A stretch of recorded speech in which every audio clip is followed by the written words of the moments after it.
Well, I've got this little dehumidifier that I run in the rig to draw moisture out of the air to, keep the potential mold fungus growing down. And the water it comes out of, as best as I can determine, is distilled water.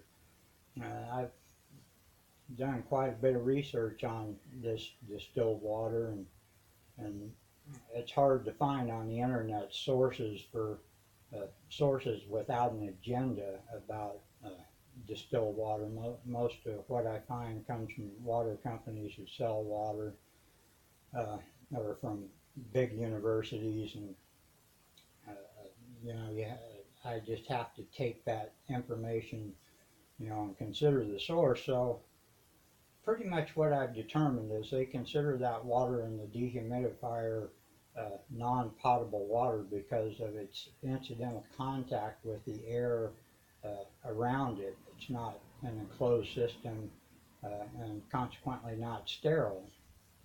And the danger, they say, is there may be dust or mold or possibly bacteria spores come in contact with that water. So that same air that I breathe that is the same air that water dehumidifies. I personally process thousands of gallons of that air every day with the same mold, potential mold, bacteria, dust that is comes in contact with that water, and thousands of gallons of that air uh, process through my lungs, which means my lungs pick up those very same mold and potential mold, bacteria, and dust particles. Uh, so they say that's what makes it non-potable, but otherwise it's distilled water. So uh, I got it pretty well figured out, at least in my head. If I was going to get an infection from any of those sources, the thousands of gallons of air that I breathe and process through my lungs, that's where I'm going to get my infection from that. And the little bit of air that comes in contact with that water, incidentally, uh, is really negligible. So I pretty much determined for myself that that water is good to go. However, I've been also doing my own personal experiments with petri dishes, what I consider to be a petri dish. I've collected that water and capped it in a quart jar, and some of that water is set for several months. And the petri dish, i.e., the lid, the perfect medium to grow mold uh, in a cool, damp environment. I've taken the lids off these jars and closely inspected them, and there's absolutely no evidence of any kind of mold. Of course, bacteria you can't see, so I got the bright idea. I'll just use the most powerful antibacterial active antifungal that I know of, that I've been able to find, and that's colloidal silver. And just to hedge my bet, I put a drop of colloidal silver in each one of these containers, just to be goddamn sure there's nothing in there that would be harmful, even though after I've processed this air through my lungs, you know, daily for months on end, and there's no sign of bacterial or fungal infection. I thought I'd just hedge my bet with that, but then I got to looking into colloidal silver, and what a powerful agent it is. And earlier this summer, I found myself just doing a quarter or a third uh, big eyedropper full of this stuff. Just I'm not even sure why I was doing it, but what I've come to understand about it is it totally annihilates bacteria. So every time I did that, I was pretty much annihilating the bacteria in my gut and my colon by that application of it. Now, if I thought I had a bacterial or fungal infection, uh, I would definitely and that bacterial fungal infection probably would be in my lungs. I would be inclined to inhale a mist of colloidal silver uh, to treat that. And I kind of think that along with the aluminum and barium and strontium and all the other shit they're spraying up there, I think they're probably spraying also molds and funguses. And my good friend Les Carlin died here a few days back from a lung infection I didn't even know he had. So if I'd have known he was suffering from that, I may have been able to save his life with either the colloidal silver mist or possibly a turpentine treatment, but that's water under the bridge. Anyway, I'm going to go ahead and take probably an ounce of my distilled water a day to help escort any heavy metals or toxins or petroleum substances out of my body that the urine therapy may have missed or doesn't deal with, along with my consumption of cilantro on a pretty darn regular basis, freshly grown in our garden on avocado.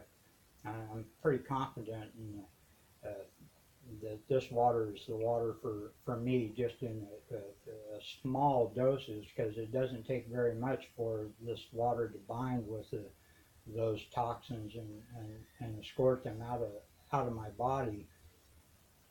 Uh, Seems like there's something else I had to say about it, but I'll do a follow-up video if there's something I forgot. Do you have any input at all? Well, it seemed like I was reading something about from the dehumidifier that there could be uh, metals that come off into that water from the element that and the electricity that goes through it and the element that it could be uh, releasing metals into the water. That's something. Did you read anything about Yeah, that? I've read extensively about that, and that mostly comes from water companies selling water as the source of that information. But aside from that, I'm confident that the distilled water will escort that material, if that material is even in the water, out of my body with the other toxins. And I do understand that concern. I was 3 hours at it this morning, starting at 3 o'clock this morning, trying to make heads or tails of it. And So what is the difference between a water distiller that you buy and it distills they run the it through water? a filter. That's the difference, as best as I can tell. I don't think I have much time on this. Oh, we still have some time. As opposed to taking, bottled water, which no doubt has chlorine and fluoride in it. I thought I'd try this, and if I start feeling ill effects from it, I'll certainly desist. But there's still a little more time. Go ahead and. Well, there's one more thing, about like a regular water distiller as opposed to a dehumidifier is that it filters it, but it also, most of them, they are made of materials that uh, wouldn't contaminate the water, like plastic or something, which is our dehumidifiers are plastic, and they produce heat, so the water is going into a plastic container and it's warm, or it's coming from a heated element. And so it could be giving off toxins from the plastic, but I'm sure that they probably use, a, a safe plastic, but I don't know why they would use a safe plastic for drinking water for a dehumidifier. Maybe if they made a distiller, you might use some kind of plastic. Most of them have a glass container or stainless that they catch the water in. Yeah, yeah. It's essentially the hard plastic, according to the number on it, it's the same as the food grade plastics, uh, by the number imprinted on the bottom of them.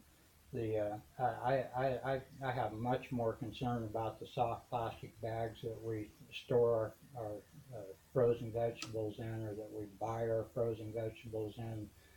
Those soft plastics, I think, are much more prone to leaching. But then I'm back again to the distilled water is going to bind with any harmful elements and escort them out my body. So I'm willing to take that chance for a few weeks on a trial basis, and I certainly intend to look more into it. But at this point, I think I'm going to give it a try.